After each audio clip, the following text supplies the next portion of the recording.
Well, good day. Welcome into Market Day Report. I'm Scott Shellady, otherwise known as the Cow Guy, and I've got good news and bad news for you, and it's the same news. I'm here for the rest of the day with you. So some of you will think that's good, some bad, but hey, try to make it fun and informative and make sure you've got the right news that you need to know. A big news day today, too. We've already had some Mika data that came out, but why don't we take a look at what these commodities are doing. Let's start with corn in Chicago. What does that look like here today? We've got the fronts down, the backs higher. 4.5 cents lower in March to 6.75 1/4. We've got May down 3 3/4 cents to 6.73 3/4. But that Dees, the new crop, up 1 1/4 cents over 5.90 to 5.92 even. So there we go.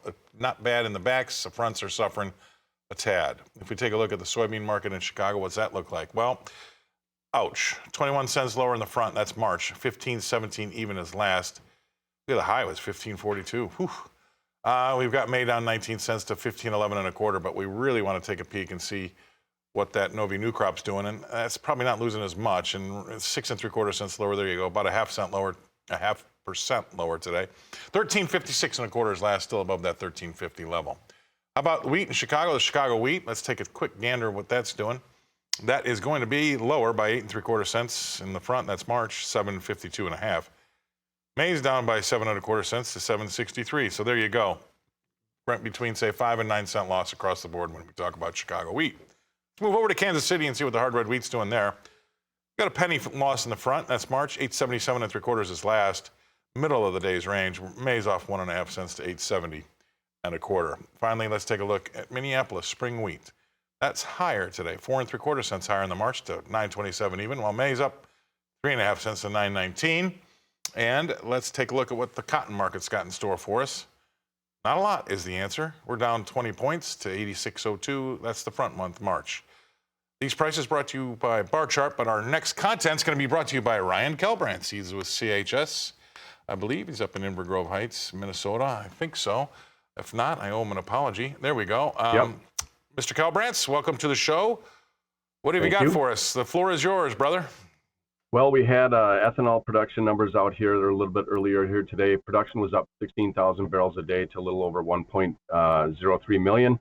So that was a little bit higher than they expected. Ethanol stocks were down 635 to 24.44 million barrels. So that was a little bit of a bigger draw than they were expecting. They're expecting unchanged, maybe up 200,000. So we still have a pretty hefty stocks number. It's the make it the second highest stocks for this week on record.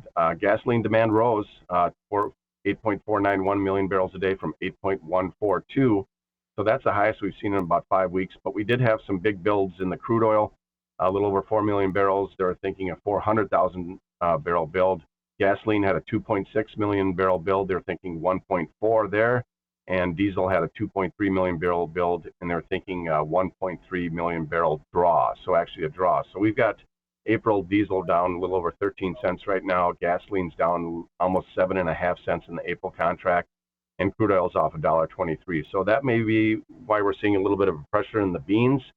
There was some good news out earlier today. The USDA attaché down in Argentina lowered the 22-23 Argentine soybean production by 9.5 million metric tons to 36.0 million metric tons. So that may be reflecting in next week's report from the USDA.